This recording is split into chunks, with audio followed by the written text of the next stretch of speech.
মানে কোনো গাছই মানে আপনার আগাছা না। আবার দেখা যায় যে এই যে আমাদের বাগানে কিন্তু অনেক ধরনের গাছপালা আছে। এই সব গাছগুলোই কিন্তু আপনার যেকোনো যেটা আমরা জানিও না, ঠিক আছে? এইসব গাছ কিন্তু অনেকই আছে যেগুলা ঔষধি কাজে ব্যবহার করা হয়। তো এরকমের অনেক গাছই আছে যে গাছগুলোকে ঔষধি কাজে ব্যবহার করা হয় কিন্তু সেটা আমরা জানি না। তো এই গাছগুলোকে আমরা কেটে কেটে ফেলে দেই, ঠিক আছে? কিন্তু ওগুলো তো অল্প, কিন্তু দেখুন গিয়ে যে এমন এমন জায়গা আছে যে এই গাছগুলোকে মানে বিজ্ঞানীরা কিন্তু যারা ওষুধ বানায় এরকমের সংগ্রহ করে করে নিচ্ছে, হ্যাঁ? কিন্তু আমরা তো কেটেও ফেলছি, হ্যাঁ? তো এটা কোনো ফ্যাক্ট না যে এই আগাছাগুলো কাটা যাবে না, হ্যাঁ? তো এই মানে আগাছা কিন্তু মানে একেবারে অধিক পরিমাণে লাগে না, যেগুলো সব কেটে কেটে আমরা খালি ছাপড়াই দিতে পারবো। আর লাগে না তেমন একটা, ঠিক আছে? তো এগুলো বানানোর জন্য তাদের অল্প কিছু হলেই হয় হয়তো, তো যতটুকু লাগে তারা তার চেয়ে বেশি পায়, ঠিক আছে?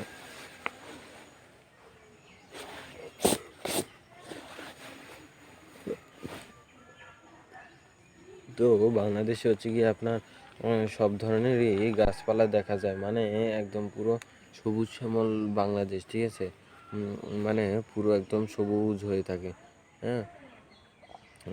মানে সবুজ শ্যামল বাংলাদেশ এর জন্য বলা, কারণ বাংলাদেশে গাছপালা প্রচুর, মানে নদী নালা খাল বিল মানে সব কিছু আছে। অন্যান্য দেশে কিন্তু এইসব কিছুই নেই। তো মানে বিভিন্ন দেশে আপনার বিভিন্ন জায়গায় মানে গাছপালা লাগানো থাকে, কিন্তু বাংলাদেশে কিন্তু মানে সব জায়গায় এখানে ওখানে আনাচে কানাচে দেখা যাবে শুধুই গাছপালা, মানে সবুজ আর সবুজ। তো গাছপালা কিন্তু আমাদের অক্সিজেন দেয়, ঠিক আছে? মানে গাছপালা আমাদের প্রচুর পরিমাণে অক্সিজেন দেয়। হুম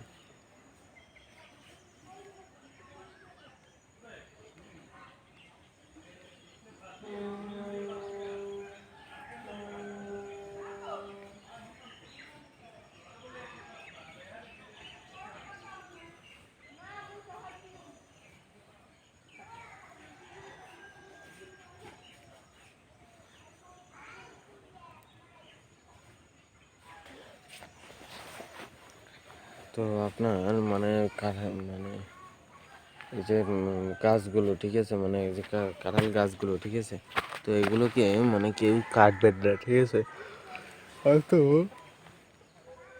হয়তো কোনো গাছে আপনার ফলন হয় না, হয়তো আপনার ওই গাছে কোনো সমস্যা আছে, হয় ওটা সার পাচ্ছে না, মাটির পুষ্টি পাচ্ছে না, জোর পাচ্ছে না, এর কারণে হয়তো ওই গাছটা আপনার হচ্ছে না, হ্যাঁ?